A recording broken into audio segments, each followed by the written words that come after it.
Dear friends, crew members of Increment 64 are greeting you today. And good piece of news, after the conclusion of the Intergovernmental Commission that completed its meeting several hours ago, the crew members have been approved for the flight after their training, and they can start their final pre-launch training phase at Baikonur. Dear colleagues, Russia today is greeting you from Moscow. It is an unusual conference, unusual format due to the prevention of the COVID-19 virus.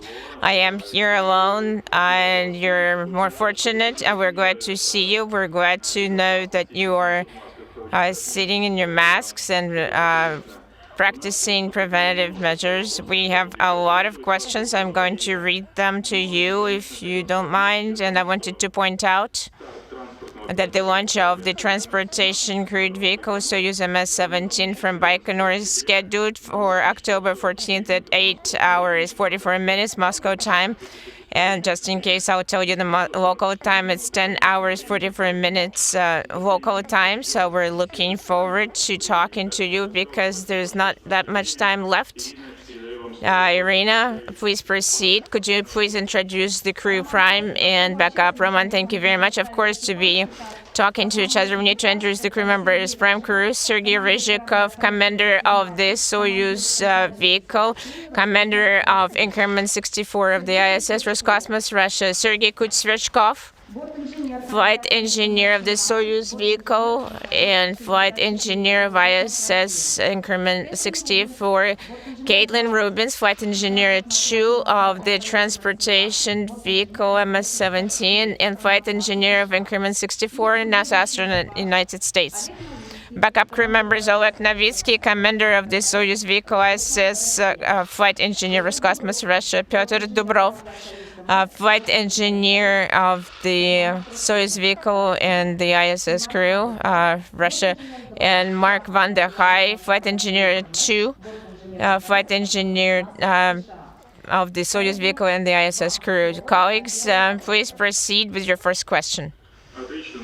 That's great. Of course, as is the tradition, our first question such conference is the question from the Roscosmos television student. Of course, it's addressed to the commander of the prime crew, Sergei Ryzhikov. 2 questions of the following nature. Sergei Nikolaevich, you have experience of the first flight, and your flight engineer, Sergei Kutsverchkov, is a newbie. He's new to space. What are your relationships as a commander and your colleague in the crew?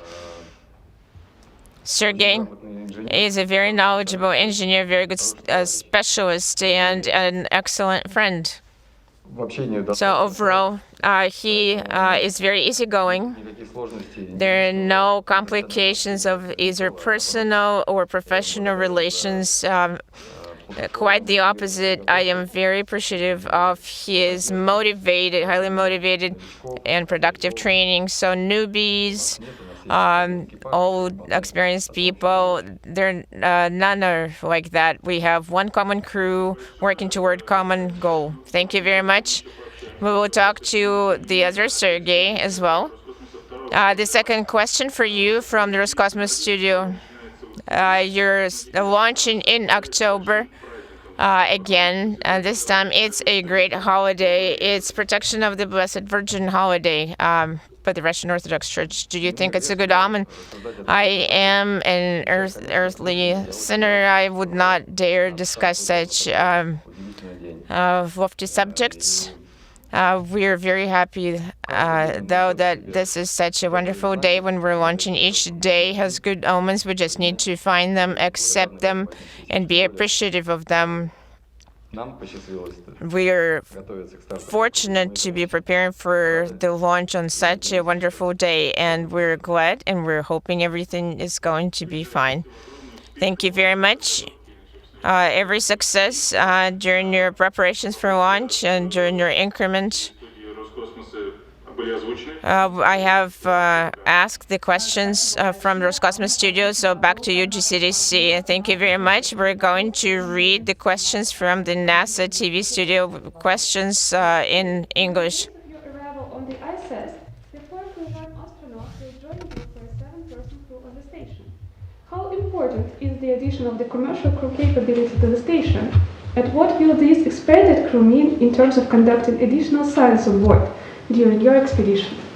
Thank you. We're very excited to have the arrival of Crew 1. This represents the first operational crewed flight to the space station from SpaceX. And it's going to be busy on board. We're going to have a lot of people there. I think we're going to be all happy to be together in space. And it will allow us to conduct many more experiments on board. So we're really seeing full utilization of space as a scientific platform. Да, мы очень рады тому, что коммерческий экипаж прибудет, поскольку это будет первый пилотируемый экипаж, который прибудет на станцию на борту корабля SpaceX. Нас будет достаточно много человек в это время на борту, и мы счастливы, что это позволит мало того, что найти новые возможности технические на станции, в том числе расширить количество экспериментов, которые будут проводиться на борту.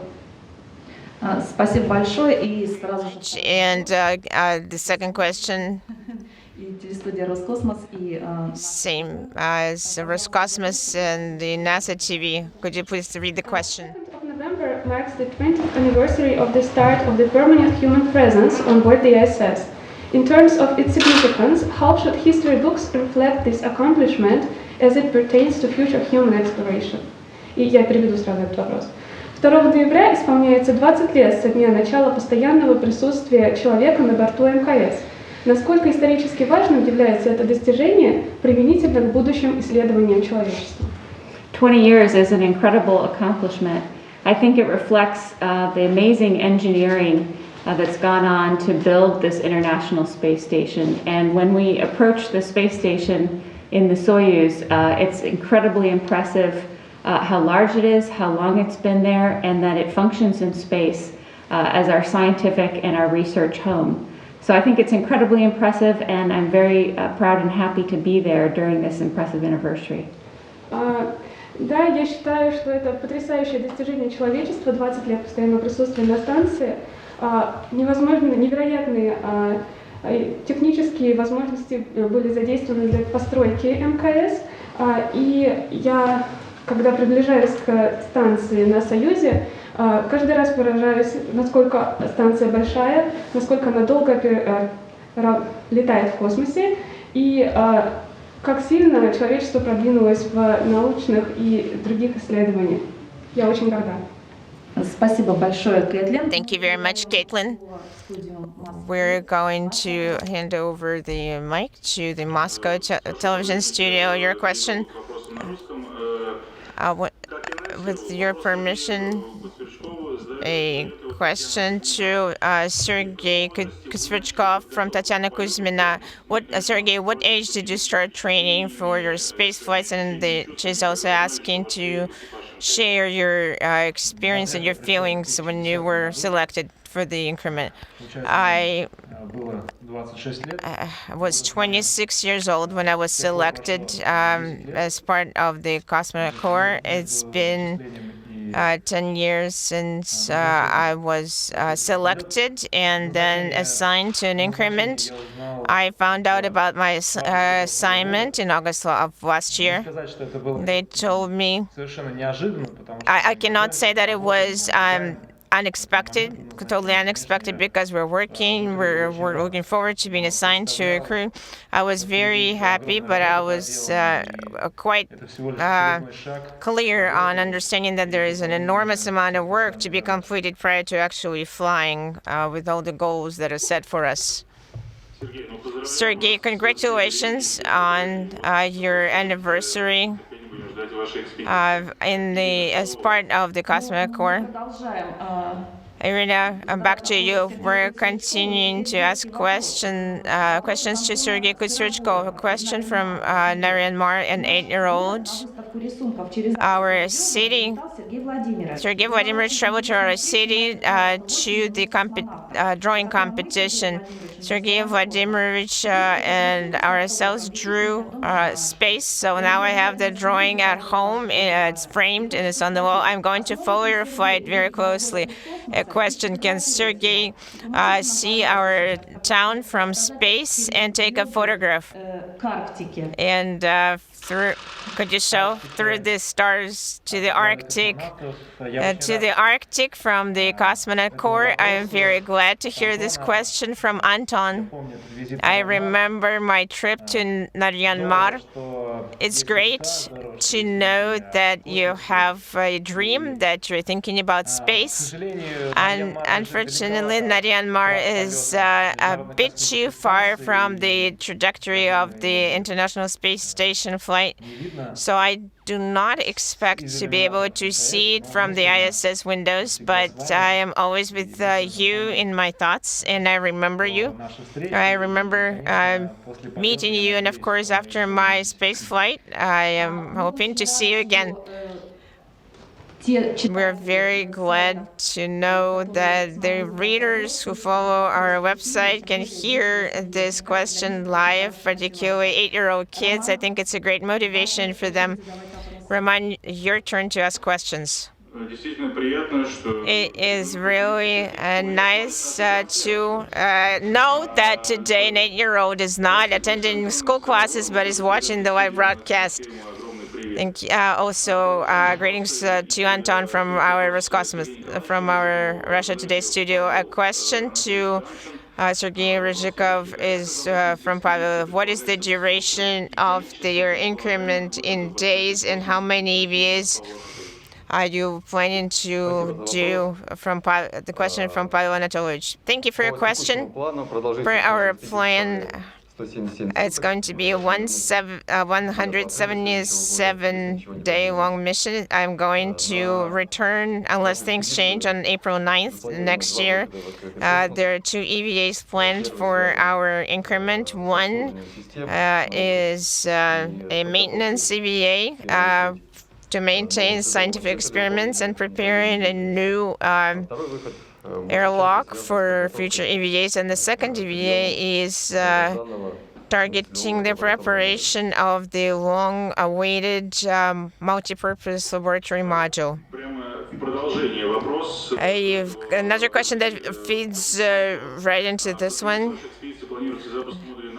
So during your increment, they're planning to launch the science module. What tasks is the crew tasked with preparing during before the launch and during the docking?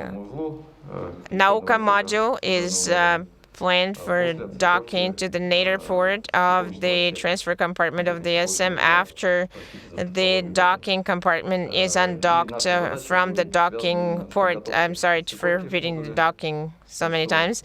So we're going to prepare to undock on the DC-1, both performing work inside the station during the EVA.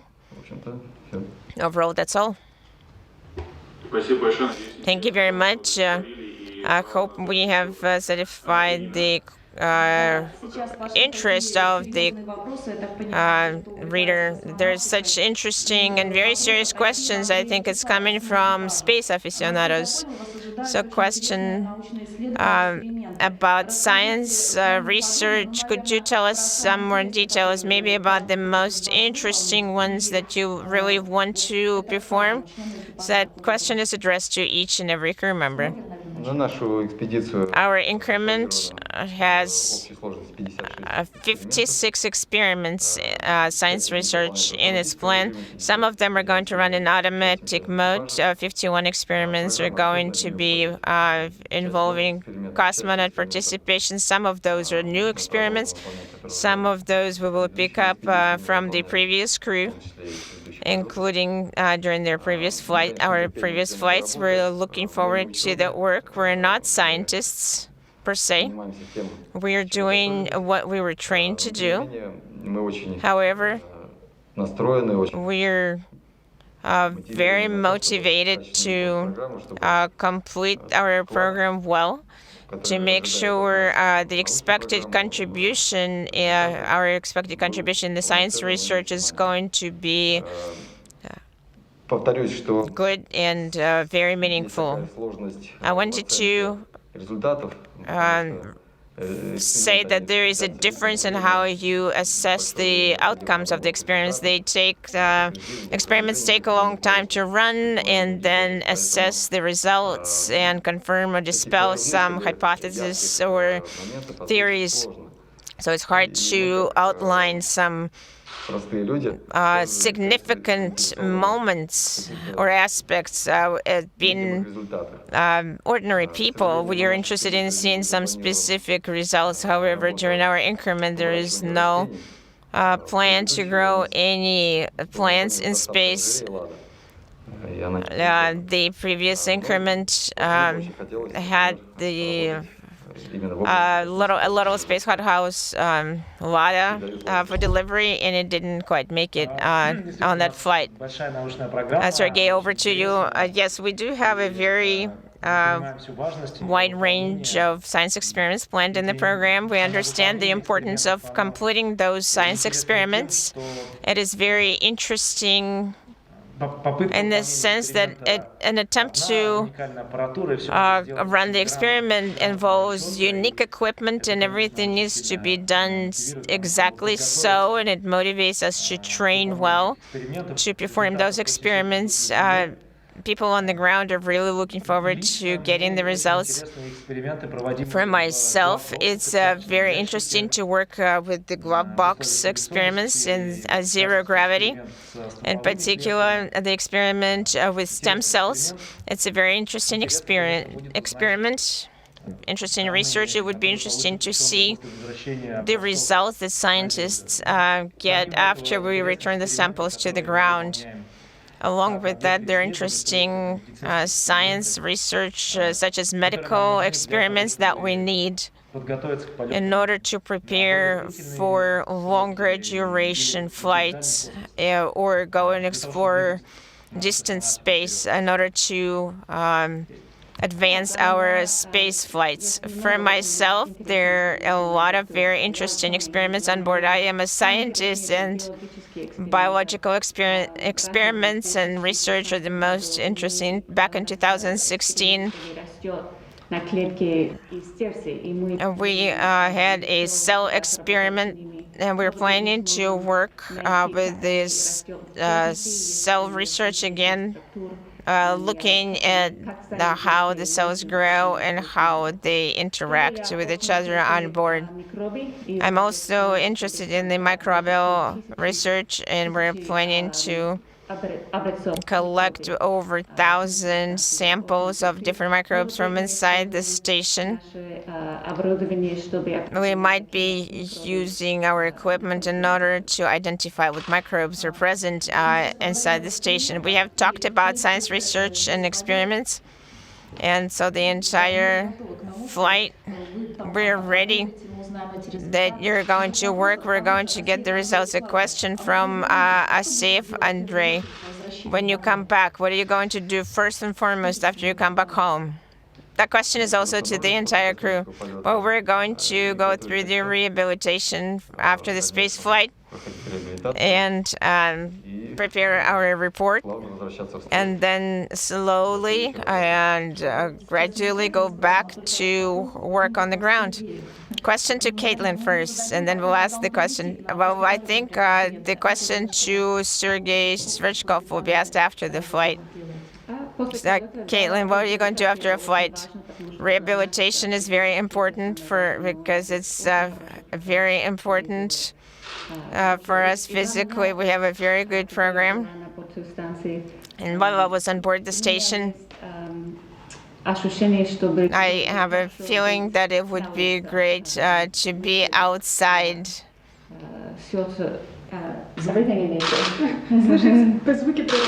To hear the sounds of nature. Мы поговорили про научный эксперимент. So we talked about the science research. Back over to the television studio. While you were answering the question, so basically you're going to run one experiment every 3 days, and that's a very good plan. I wanted to say that I am in awe of Caitlin's Russian language. Very nice to hear it. Question from the Moscow studio. Прошу прощения, если неправильно ударяю фамилию Комухов. Alexander Komachov. I apologize if I didn't put emphasis on your last name correctly. A question to Sergei Kutsurichkov. What would the cosmonauts do if there is no comm at the ground and the comm has failed and you cannot restore it? Maybe Alexander watched too many movies. Alexandra, thank you for your question. Fortunately, engineers who designed the space station, they thought about everything, well, practically about everything, and the space equipment is designed with multiple levels of redundancy in case of phenomenal situations. If one comm string goes out on the Russian segment, we can use the backup string. Along with that, we have additionally several comm lines that we can use on the US segment. We also have ham radio, amateur radio, that we can use to use open channels of communications. We have many redundant lines of communications. We also can use broadband comm using relay satellites with the speed of 100 megabits per second. So we have redundant comm assets on board, and the likelihood that all of them are going to fail all at the same time is highly low. We have all the instructions, and the crew members are well trained to perform independent actions in case there's no comm with the ground. Alexander has another question. I think it's really following a movie plot. Sergey, a question for you as well. Is there a specific set of actions for cosmonauts in case you encounter alien life?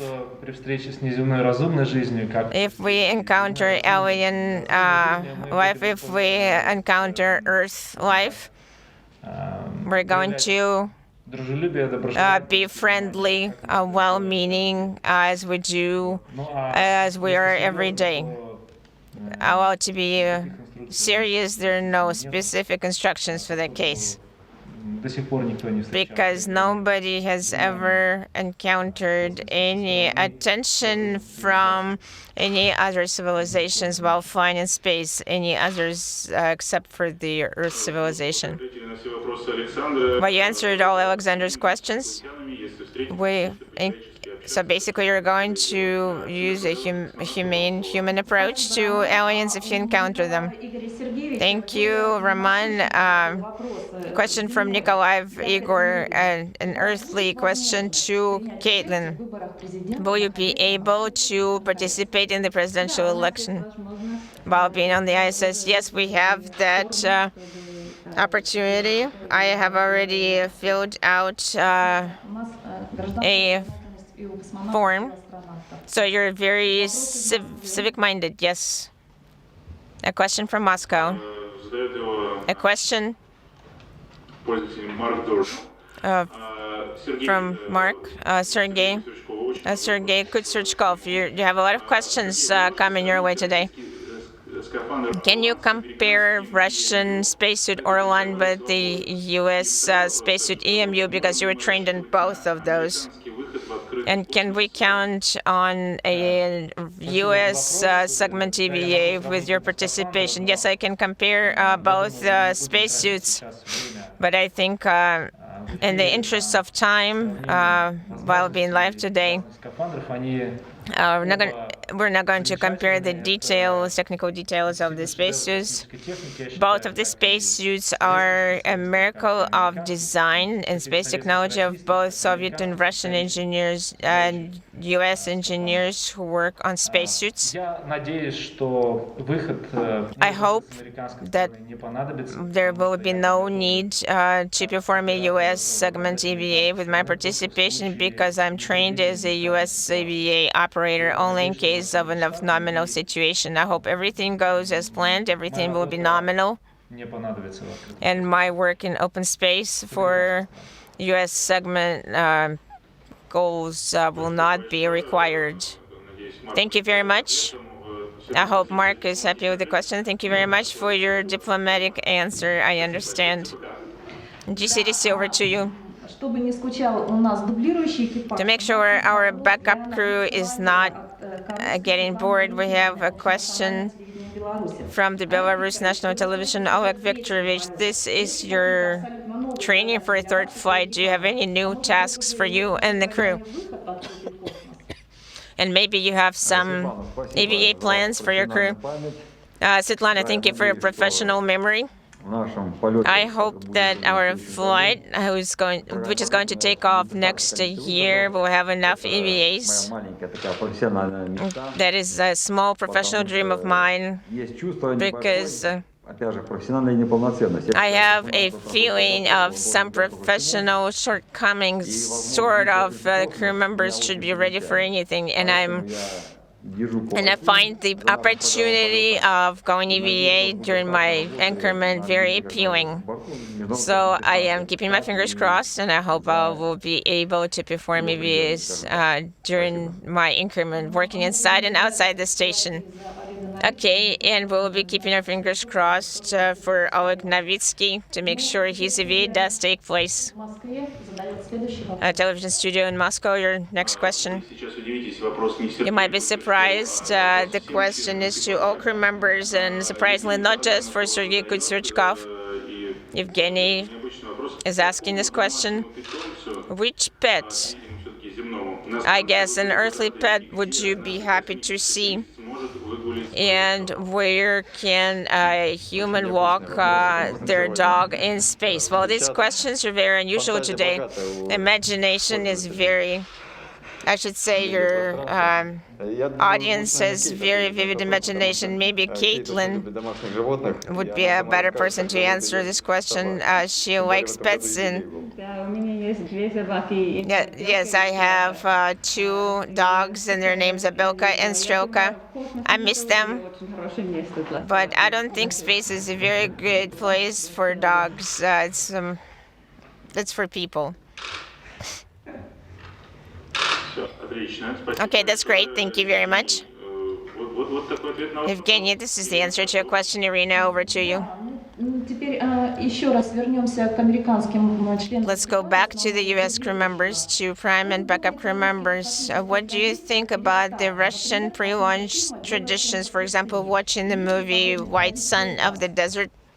Do you have something similar? Yes, I like the Russian traditions. I think they go back a long time ago in space exploration, and that is a very meaningful moment when we participate in this tradition. We have a new program in the United States, program Space Crew Dragon. I don't know if they have their new traditions, but I think the crew will need to think now what kind of traditions they're setting for 50 years from now. Mark van der Heij flew into space already, so he can probably share his experience of the Russian traditions. Для меня чувствует как длинный путь, и я только маленький часть этого. И это хорошо для меня, что каждый человек... It's good that everyone who's come before me has gone to the same tradition. Thank you very much. Thank you. Roman, over to you. Gladly. We have some questions. Question from Dmitry Strugovets. I think the most popular subject is as follows. Did you get a COVID vaccine prior to a flight? If not, would you like to get a vaccine? It's a question to the entire crew. As we have mentioned previously, the International Space Station right now is the safest place on the planet or in the near-Earth orbit. There's no need for us to get the vaccine because we are currently following strictly all the preventative measures, and we have a very good support team making sure we do. And from myself, I would say I wouldn't get the vaccine right now because I am very careful about it. Так, я правильно понимаю, что Сергей Николаевич... Sergei Nikolaevich, do you mean to say you answered on behalf of the entire crew and you follow the same approach? Okay, I think we can settle that subject.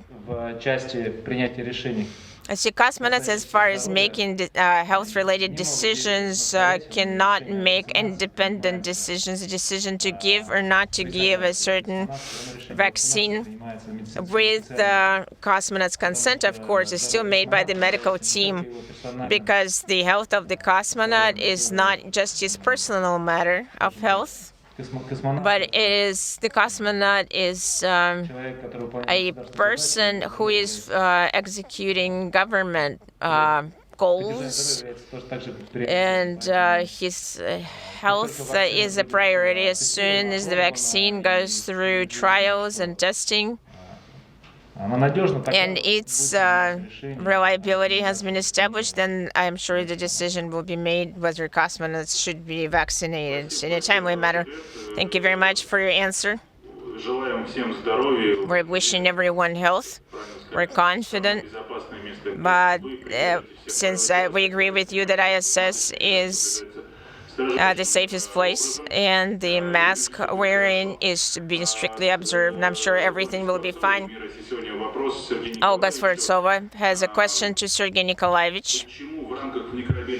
Why during an EVA, for the first time, the crew members will be going out of the Poisk module for the first time? That is a very good question. Very timely. The matter is on the Russian segment. There are two modules which are designed to be used as an airlock.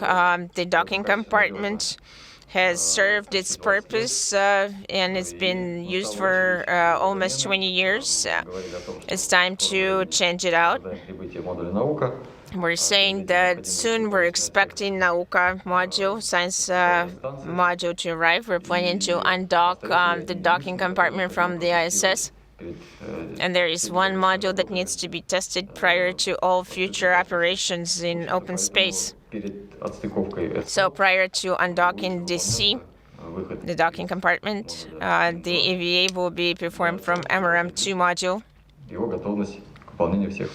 to make sure it's fit for all the subsequent operations and purposes. Sergei Nikolaevich, also from Mr. Skvortsov, a question. The backup crew for the ISS flight, why is there a reserve, not just a backup flight? This question is more to the previous ones. They have to deal with the virus. The decision was made at the end of the spring, early summer. The question is probably more to the management, because they were making this decision to make sure they have a backup for the crewed space flights, to make sure they're safe from any virus infections. Fortunately, the prime and the backup crew members arrived at this junction in their full composition and with all their participants present.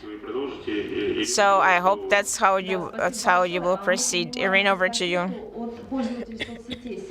Social network questions. Today, crew members mentioned that the questions are very interesting today, and I wanted to remind you that we were getting the questions together along with the news stations. Semyonov Igor Nikolaevich, do crew members have their social network accounts, and are they going to release any information, publish their posts during their space flight? That question for all the crew members. Then we can go in order. Старой информации, я этими современными средствами не пользуюсь на I do not use those modern social networks on the ground. только для себя, в первую очередь, для программы. And I'm not planning to use them in space because I think every day is very precious, not just for our program, but for our government. Этим заниматься не буду. Но So I'm not setting a goal of publishing anything. поддержка всем лидерам. But since that is also part of the psychological support, we're all different people. I know that Sergey, as time permits, is going to do that kind of work, so I'm going to let Sergey speak for himself. Да, у меня есть аккаунты в соцсетях и I have social network accounts, поддержки официального аккаунта Роскосмоса. and with the support of the official Roscosmos account, I am going to release publications from the ISS. There will be photographs, of course, Мини-рассказы о работе. Я очень надеюсь, some small в первую очередь stories from our work, but the priority, of course, is completing the program goals.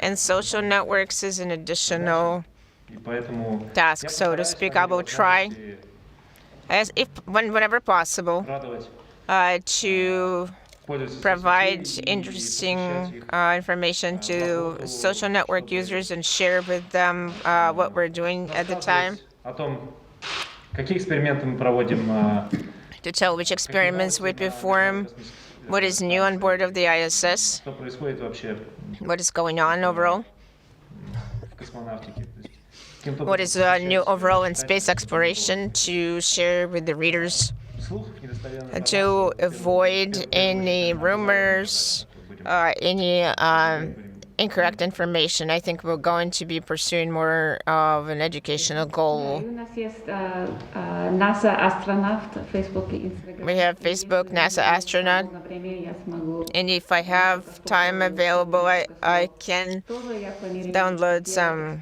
photographs and some когда у нас comments, and also planning to do a television experiment. Я думаю, будет интереснее для детей, чтобы видеть. I think it would be interesting for the kids to see how actual scientists run experiments in space. I think it would be interesting for the kids. Thank you very much. I would like to wish our social network users can subscribe to the accounts. A question from Ilana Korotkova to Caitlin Rubens. How is this lady planning to take care of her wonderful hair in orbit? Isn't it easier to get a haircut? Why nobody's asking about guys shaving? I think it's a more interesting question. Это все. That's all. Просто будем ухаживать. Okay, I'm just going to take care. No, you're not gonna cut their hair. No. И студия в Москве. And the question, Спасибо большое, да, и Roman, over to you in Moscow. призываем подписываться. So everybody who's watching this press conference, we recommend you sign up for social networks, for Roscosmos and NASA and Может быть, сделать какой-то Sergey Kuzachkov. Maybe he can do a TikTok a release of an interesting dance in space. адресуется к Петру Дуброву, Дмитрий Королёв. Dmitry Krylov is asking the next question. Не ответить на вопрос человека с такой You can't fail to answer the question from a person with the last name of Krylov. Fyodor Dubrov, you're fairly new to the cosmonaut corps, and you got selected as a backup crew member, and you are a civil pilot, not military. How did you make it? Thank you for this question. Конечно, критерии были непростые. The criteria were quite complex. Профессиональной подготовки. The demands were both on the training and experience and health. Эти требования заметно смягчились. The requirements were softened in a way from the previous records. We are still experiencing the same loads, so the demands and requirements are pretty strict, but they're doable. Any person who is taking care of their health and keeps up with learning can meet those requirements. As far as civil specialists participating in spaceflight, it goes back a long way. Back in 1964, Sergei Korolev was sending a request to the Soviet government to make sure that engineers could participate in the spaceflight. But back in time, training and selection of cosmonauts were performed by the Air Force, so it was very complicated to make that decision. But despite that, already in 1964, cosmonaut Fektistov performed his spaceflight, and after that, there was a separate cosmonaut corps formed from engineers and civil specialists. Since that time, civil specialists participate in spaceflight. Open call for cosmonaut corps allowed to participate in the cosmonaut selection from both RC Energy and other industries, because there are a lot of very smart, very knowledgeable, and highly motivated people working in other industries whose civic experience is very useful in spaceflight. I am very grateful for that particular opportunity. Thank you very much for your answer. Over to GCTC. I wanted to remind that GCTC at this time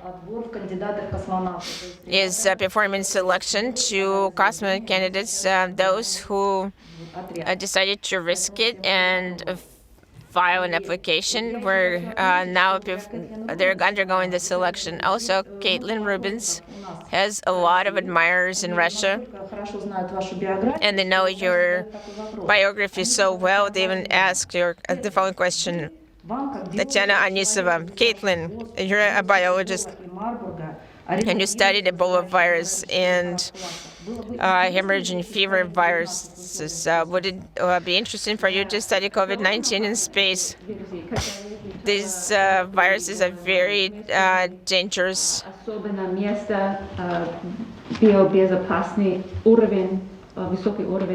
Unfortunately, we do not have such a safe lab in space, and this virus is very dangerous. Only on Earth, there are a lot of labs who are studying this virus, and I think we'll improve the situation on Earth with this COVID pretty soon. Hopefully, when you come back to the ground, you'll have an effort to study the virus as well. Roman, over to you.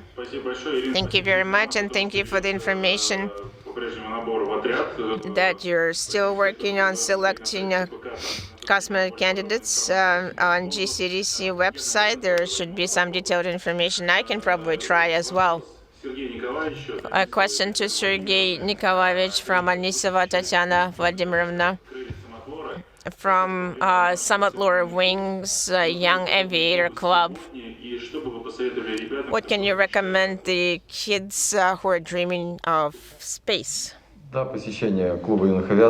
Yes, being part of the Young Aviator Club confirmed my choice of future profession to become a pilot. It gave me the skills and the knowledge and certain advantages when I was applying to the military flight school, and the enormous work that was done in the Soviet Union in attracting the young people to military sports clubs did bring its results, and we're still using those experienced people, and I think that is a good approach that can be applied in the modern day. There is no doubt it is useful. советы мечтающим о космосе? What would be your advice to those kids who are dreaming of space? Keep up with your childhood dream. Do not give up on your dream. Because it's one thing you set your goals, you set your tasks, and work on achieving them. It's a different thing being a child your entire life. And implementing those dreams as children would, it's the most joyful experience. Thank you very much. Anton Saraborov from Naryan-Mar, 8-year-old who wants to be a cosmonaut in the future. Erin, over to you. One of the main rules, both in space and down on Earth in GCTC, it's following the timeline, and unfortunately our press conference is coming to an end. There is a final question from social network user Tatiana Lavrentieva. What would be the zero-G indicators the guys are going to bring along as personal items? I am not the most original in this regard. The same as during the previous flight, I'm going to bring two miniature books. I am going to take a stone from the Pavor mountain. I'm going to take, since it's our call sign, a small pouch with our native soil, because it's part of our crew emblem. As a zero-G indicator, I'm going, since that is the commander's choice, and I like the idea of the previous crew. When Anatoly was preparing for his flight, and they made such a teddy bear, a Space Explorer teddy bear, making sure they keep it for their grandkids. Since I'm I'm still only dreaming of grandkids, I decided to hand this over to Sergey because he likes to travel, and his spouse made a very interesting Space Explorer character. So I appreciate the commander's decision to let me use this little cosmonaut that was hand knit, as our zero-G indicator. We decided to call him Yuri. You probably understand the reason why. He's going to be our good luck charm.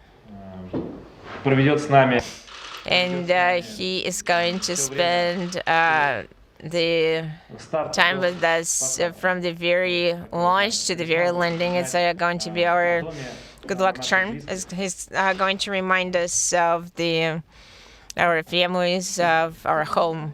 Caitlin, did you want to add something? Personal items. Okay, photographs, our family's photographs. And also science equipment. So I can use it to run additional experiments in my free time. So on such a nice note, we're going to wrap up our press conference. Thank you very much, Roman. Thank you very much, everyone. Thank you, everyone who was asking questions. Sergey, I would like to ask your spouse to start knitting those cosmonauts for sale. I think it's going to be a very popular souvenir for Roscosmos, particularly if they have flown into space. But overall, wishing you every success to astronauts and cosmonauts. Thank you very much for you being all together. Thank you very much. Thank you.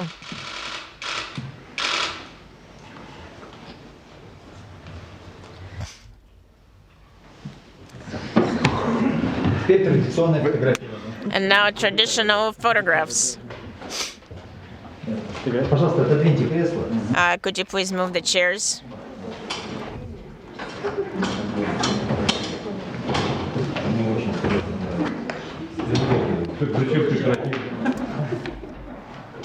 Тут уже шла речь о массовом производстве.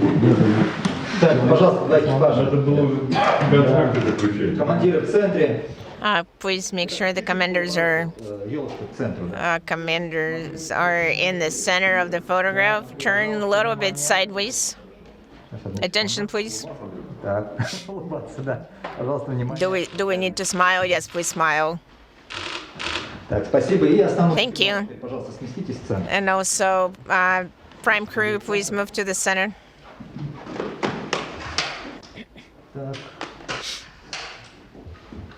Внимание. Еще раз. Ну и что-нибудь сжать руки, отказывайтесь, что-нибудь. You're not going to, well, if you're not going to shake hands, or maybe you can show your hands all together. Maybe not six hands all together, maybe 3 hands. Thank you. В духе времени.